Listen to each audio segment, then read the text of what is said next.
Hey guys, this is God of Politics. Welcome back to a brand new video, but before we get started with this video, please like this video and subscribe to the channel. Also join the Discord that is linked down in the description and check out the website that is also linked down in the description. I have been updating that every day, and in today's video I will be doing a video about the recent Supreme Court vacancy. Obviously we are still mourning the death of Ruth Bader Ginsburg, but it does also have political impacts.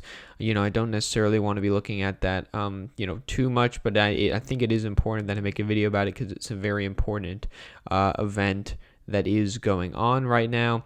Many senators have released statements.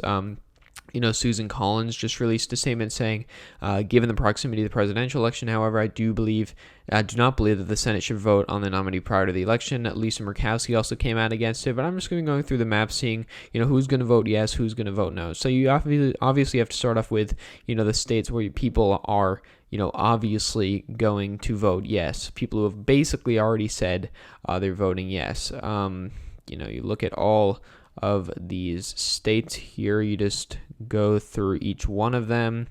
You go to Kansas, Nebraska, South Dakota, North Dakota. Some people said Ben Sass, who's from Nebraska, could vote against it, but I don't really see that. He is a rhino, but he's still conservative. He'll vote for it. Josh Hawley's also said he's made a pledge that if the person does not outright say that they want to get rid of Roe versus Wade, then he won't vote for them. But, I think he probably will end up voting for them regardless. Also, Montana, with Steve Daines, he will vote. Louisiana, obviously, both of them are going to vote for that. I think Doug Jones will vote against it, but I think, obviously, the other senator, the Republican Senator Patrick Shelby is going to vote for it. Lindsey Graham just came out today and with the statement saying that he's going to vote for the nominee. It's very hypocritical, looking at it objectively. He said back in 2016, if there's a scenario like we had in 2016 with Merrick Garland in 2020, you can hold me to my word and I won't vote for it. He's now gone back on what he said, and that is going to be a yes from him. Also, Tennessee, Kentucky, Indiana. You also have the one seat in Iowa with Rob Portman. You also have West Virginia, at least one of the seats there. You're also probably going to have both of the North Carolina seats. Tom Tillis came out today and said that he will be voting for it. You also have both of the Georgia seats, I believe, will be yes, and both of the Florida seats will be yes. So we're already at 45 here. Also, the two Iowa seats there. That is now 47. And so that's kind of, I guess, the safe seats, something like that. We get to the, safe seats for the no column. You have Washington, obviously, Oregon. It looks weird kind of saying these red, but that's, what symbolizes no. Nevada will obviously both be red. I don't think Sinema is going to vote for it. I really highly doubt that Sinema will vote for it. So she'd vote no. New Mexico would vote no. Colorado, at least, Michael Bennett, is going to vote no as well. Hawaii, both senators will vote no. Illinois, both senators will vote no. In Wisconsin, I think at least one of them, at least Tammy Baldwin, will vote no. Also, Ron Johnson will vote yes for it. Both Minnesota senators will vote no. Both Michigan senators will vote no as well. Both Virginia senators will both vote no. Pat Toomey will vote yes, most likely.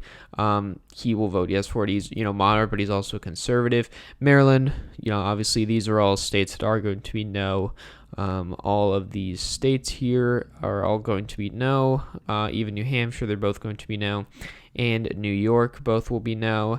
And the main seat with Angus King, that will also be a no. Doug Jones, I also believe, is going to vote no. If you look at Doug Jones, he's already going to lose his seat. I don't really see much motivation for him to vote for it. He's already going to lose. And even if he voted yes, he'd still end up losing.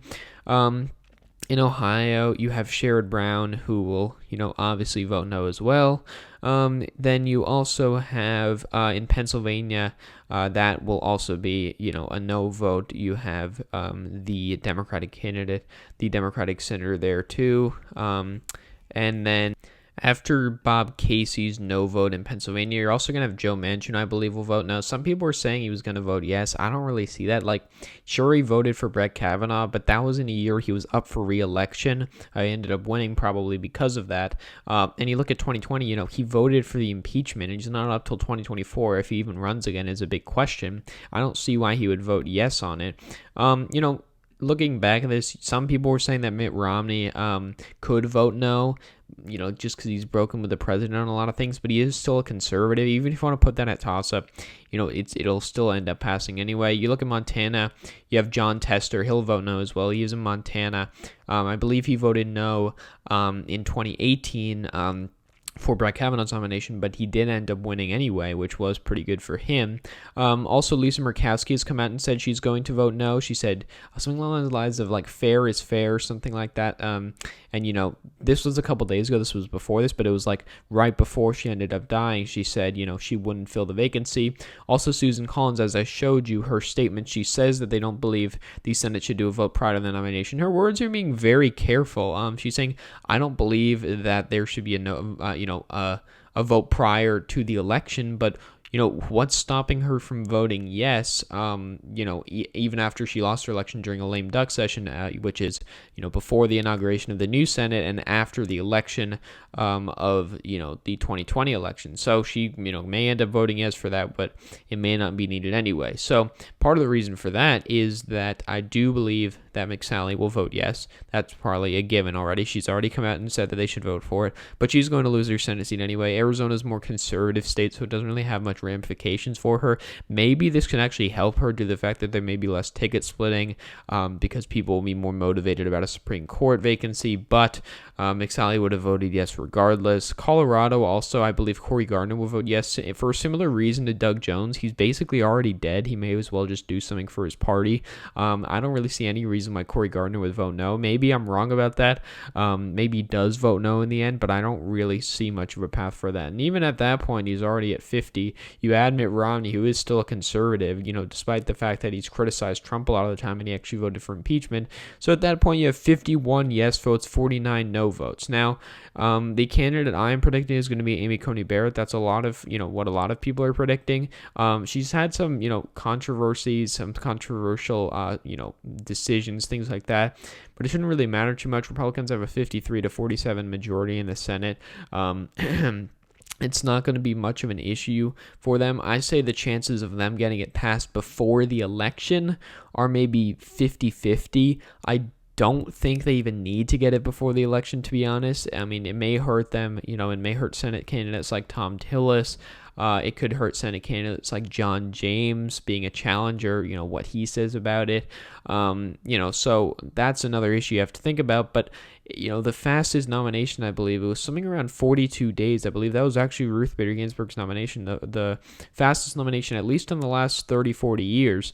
Hers was 42 days. We are now 45 days from the election. So they'd really have to rush it through. But you also have to remember there are no filibusters on judges anymore. So McConnell really could try to ram it through if he wanted to. So looking at this overall map, if Democrats really tried to get a path to get a no vote, you look at Chuck Grassley. Chuck Grassley said he didn't want to do it.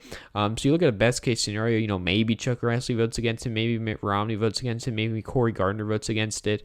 That's 42, but I don't really think Mitt Romney's going to vote against it. I don't think Chuck Grassley will vote against it. Maybe you get Cory Gardner. But again, the path is not really there for Democrats. I don't really think they have much of a path at all. It really shows you that 2018 Senate elections were very important, especially that election in Florida. If you had that no vote in Florida, it becomes much easier. Even without Cory Gardner, you can get there. So that Florida seat really would have been good for Democrats to have in terms of, getting that judge not appointed or not appointed this year. So overall, I would give the chances of this not passing, like a 20% chance. I think there's an 80% chance this does pass.